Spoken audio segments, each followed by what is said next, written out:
Beautiful. Yeah, so it's good. Well, hey man, it's great to meet you. I'm looking forward to getting into the album, and I want to know before we get into the new music, I want to ask you this. 5 years ago, this pandemic was raging, and I know it was operating on different levels everywhere. How did you make it through the pandemic of 2020, and how is it radiated into your world today? Sure. Yeah, big question. Uh, I was finishing my master's degree like right when the pandemic hit at Rutgers University.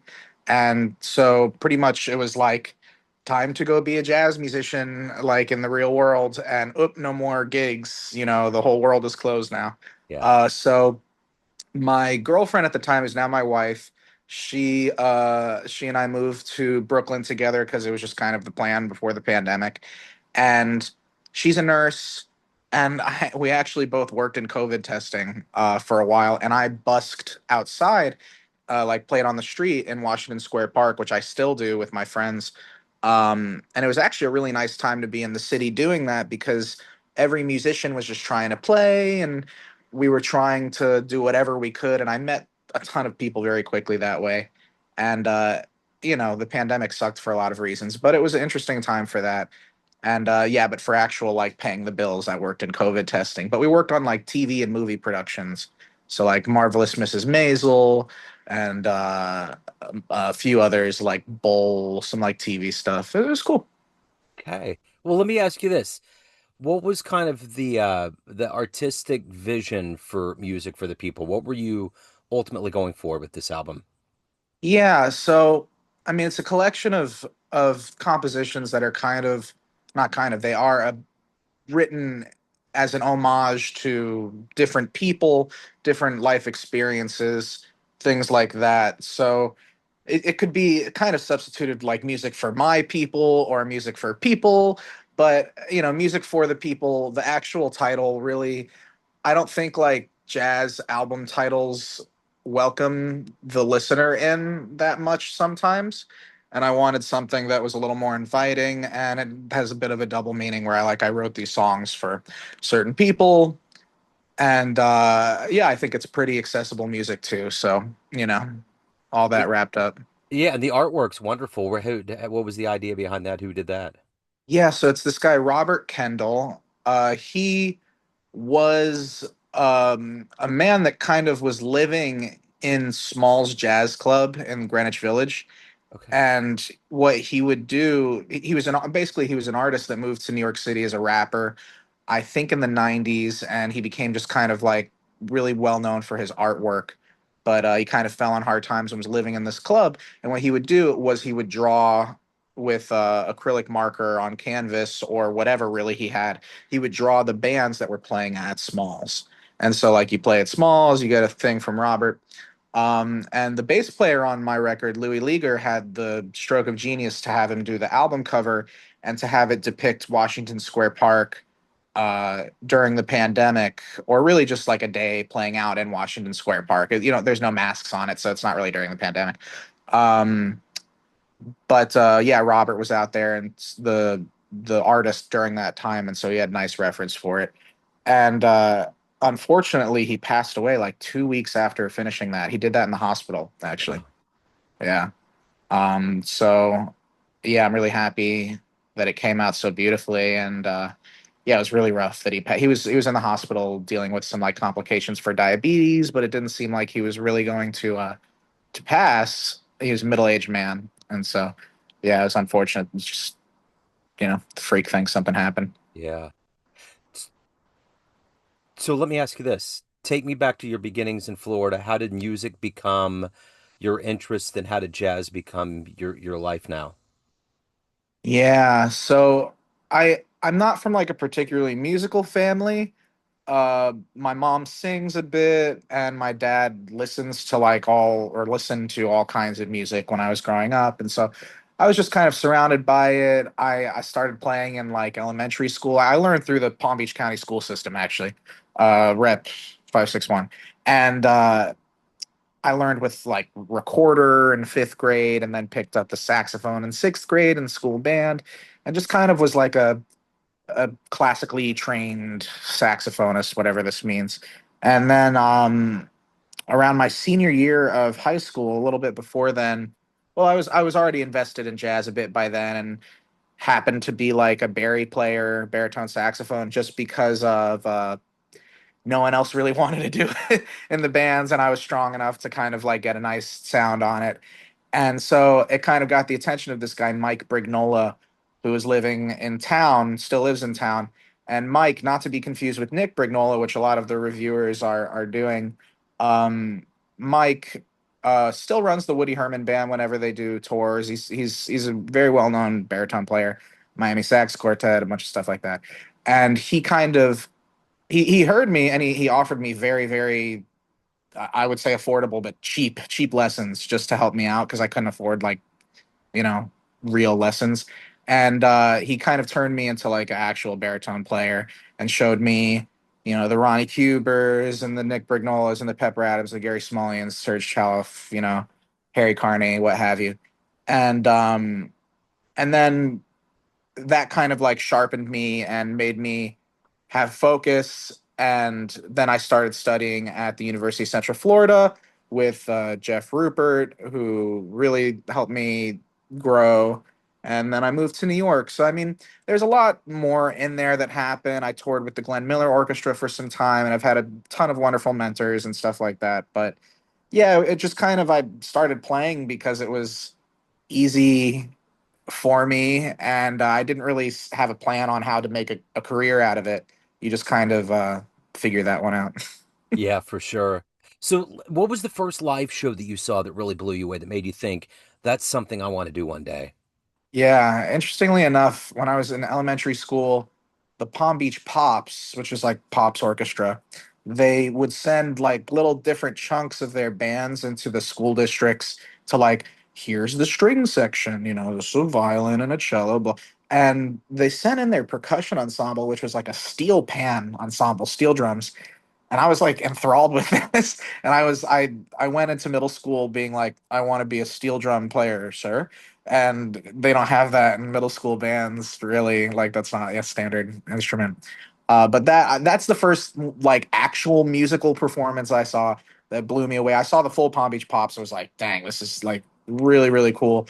But as far as like jazz performances go, like some formative ones when I was young, I got to open for Kenny Garrett in when I was still in high school, and then I saw his crazy band with like McClenty Hunter and some others. And yeah, I mean, tons of good music happening. But those are some good young ones. Yeah.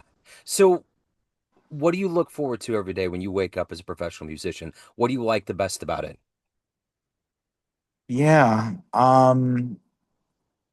it's there's phases of different things. Like sometimes I'm in like my writing phase, and I'm really looking forward to like writing a tune or finishing a tune. Usually it's just writing one because I like to do it relatively quick. If I like dwell on something, then I know it might not be that good. It might be very good, but sometimes it might not be that good. Um, so when I'm in my writing phase, I look forward to just kind of showing it's pretty much writing music is just showing other people what you think sounds cool in your brain, or beautiful or sad or happy or whatever else it might be. So for that, there's that aspect. Now, as like a saxophone player, I mean, just learning music is this kind of endless endeavor. If you ever think that you've like got it figured out, you probably don't. And so that's a cool thing. I mean, there's a lot of things that are limitless in this life, but being a musician, you can be an eternal student, which is fun, and I look forward to that. And then on the other side of things, I also teach a fair bit. I spent almost my whole last year teaching, and out of the city actually, and so I was looking forward to helping students too. So all kinds of good things. I like making relationships with my friends out here too, my fellow musicians. I meet new people in New York all the time. Really, a lot of wonderful things. Most musicians focus on the things they don't like, so this is good to talk about. So, let me ask you this. What do you try to give to your students based on your experience with not Mhm. only the legends and the elders, but what you're doing on a regular basis? What do you want to impart into the student mind? Yeah, it's tricky because the information is so widely available nowadays that to be like an in-person teacher, you really have to bring your own experiences into it. If you're just teaching like the standard stuff, it's not going to be enough. So like what I was doing this past year was this fellow I mentioned, Jeff Rupert, who taught me at the University of Central Florida. He was on sabbatical this whole past year, and so I was covering for him at the university. And they have tons of wonderful faculty, and the students are already they have access to all kinds of musicians in Orlando. And so I'm thinking, like, what can I bring to these guys that you know maybe they wouldn't understand? And really, what I at this point in my career, what I'm trying to impart to students are like very pragmatic, useful skills and very pragmatic, useful ways of thinking from a working musician who's just a little bit ahead of them right now. I'm 29, so I'm not much older than the average like college student, but I'm older enough, and I'm already married and doing life, and so I like to give them, besides all of the other. Here's what scale goes over this chord. Here's who you should listen to. Here's how you play, a story. That's that's all very good, and I like to focus on that, but also I just like to focus on like what realistically these people need to focus on to just become a musician. I mean, because studying music is you don't really get return on your investment sometimes, and so you got to be smart about it. So why do you love this art form we call jazz? mm. And at first I liked it as almost like a game when I was a kid. I guess I'm still just not I'm not that old. But when I was a student, like 14, 15 years old, it was like a very cerebral, I'm a gamer. It was like, wow, I can really like stretch my mind and challenge myself. And there was like this endless flood of stuff to listen to. And now as I get older, I'm trying to take myself away from the intellectual endeavor and put myself into the artistic endeavor, which is a whole other conversation about like this thing you cultivate in school versus this thing you cultivate in the real world. So, I mean, nowadays my answer to you, there's so many answers. Like I love the community aspect of jazz. I just like a nice pretty melody, and I just like the music. There's so much beauty to be found. You can convey a lot of different emotions, and it kind of you can encompass life in jazz. I also like that it's pretty global. You can connect with musicians all over. It's a cliche, but even if you don't speak the same language, you can both like I can go to some guy that's mildly studied up on jazz and go like, bidoo badoo badee badoo hell and he knows like that I'm singing Charlie Parker at him, you know. Yeah. And so there's a lot of cool things. And besides that, the masters are just cool, man. Art Blakey, all that's just cool. Oh yeah. Yeah, some of the finest people on the planet. So let me ask you this right now. Everyone has a perception of you, family, friends, fans, students, everyone that plays with you on the bandstand, but you run the show. What is Sure. your perception of you? Who do you think you are? Wow. Not an interview, more like a therapy session. That's Okay. right. This is the therapy Yeah. hour. Neon therapy. I like it. Yes. So okay. My perception of me. Well, I can tell you we'll start with like my ideals, like what I strive to be, and then what probably I realistically like think of myself. But yeah, ideally I playing wise, I want to play something that's I like to be the cerebral player. I like having, tons of tricks in my bag and substitutions and interesting ways of thinking about the tune and thinking about things that are like not just what the tune is but what it could be, what we could do with these things. I like more colorful harmonies and things like that. So musically I think I exist in this like hard bop place influenced by like romantic era harmony. Now like personally I like to think of myself as a pretty laid back guy, pretty easy to work with. I want to be like I want the perception of me to be dependable. I am the leader for this project, but most of my time working as a musician, I am a sideman. That's just the nature of being a baritone saxophonist. And I play in a ton of big bands. And so, and I play in like small groups too. And so I really just want folks to think of me as a really solid guy who has mastery over what he's doing and can do whatever is asked of him. Um, my perception of myself is hopefully pretty close to that. I practice to keep that, so I can sleep at night and make sure that I have to feed my family. It's a working job, but yeah, as a band leader, I like to think the perception of me or my perception of myself is I don't like to tell the musicians what to do too much. I like if I hire you to be in my band, I want you to bring yourself to it. And maybe I'll tell you like what I was kind of hearing at a certain section, but usually I just say, well, what would you do there? Or what do you think would work? Because oftentimes other musicians that I work with, like on this band, will bring things that I couldn't even think of.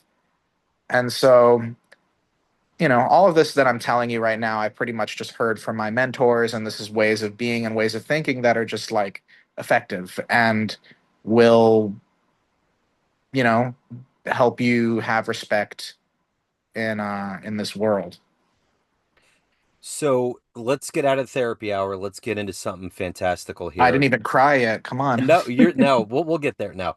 So let's say we get off this call, a time machine pulls up in front of your house. You can go anywhere in the history and the annals of jazz and see one live show. Where are you going? The devil's advocate in me is like, I want to go to like 2,500 and see like what's going on. Yeah. But yeah, because we have recordings of all the greats, kind of. Yeah, we could do that. We could go in the future. It'd be interesting. Yeah. But no, if I had to pick like one of the like legendary bands to go see or concerts, tough call, man. Um, I mean, Train's classic quartet would be super sick. Uh, Michael Brecker passed before I was like really into this music, so maybe in Tokyo there was this show where Michael Brecker had just recorded this Wide Angles album, Michael Brecker Quindectet, and so it's like 15-piece orchestra with Brecker, crazy arrangements by Gil Goldstein with like string quartet. I would have loved to seen that, and that was like 2005 or Yeah. something, so not that long ago. But yeah, it's like yeah, I would love to go back and see the greats and stuff. Like see the original Birth of the Cool at the Royal Roost would be super Yeah. cool. 1949. Um, man, many things. Hopefully that time machine, I can if I put the coin in, I'll tie a little slit to I'll tie it to my finger and just Yeah. pull it back Pull out. back And, out. You have multiple stops. I didn't you even know, think about the Royal Roost, but that's one of my favorite recordings of all time. That would be awesome to have seen that non-ad. Man. So if anybody wants to pick up a copy of your wonderful album, which I've already profiled on the show, Music for the People, or catch you live, anything else in your world, where do they go? yeah, so you can go to my website, sauldautchmusic.com. It has like all upcoming gigs and link to buying the album through Bandcamp, which is the best way to support an artist. They pretty much take almost nothing from you. I don't work for them. Um, and yeah, you can. It's available on all streaming platforms. It just recently became available everywhere. There was a bit of a distribution snafu. And so yeah, that's easiest way to find out what I'm up to. You can follow me on Instagram, Saul Dautch Music. I'm typically playing in the New York City area or the Orlando area. I might be setting up a tour in the coming future though for this record. I should probably look into it. Right on. Saul, this has been wonderful. Thank you, sir. Thank you for your story. Thank you for your time. Best Thank of you, luck with Joe. everything. I appreciate it. I appreciate you. Kansas City musicians, filmmakers, and creatives, this is your invitation. Don't miss Sound to Screen, a one-day music and film workshop on July 19, 2025 at UMKC's Katz Hall from 9 a.m. to 2 p.m. Learn how to take your song from concept to screen, bring your instruments, connect with local artists, and enjoy a special masterclass with members of Kansas City's own The Freedom Affair. Spots are limited. RSVP now at soundtoscreen.kccreativecity.com or just search for Sound to Screen on Facebook events.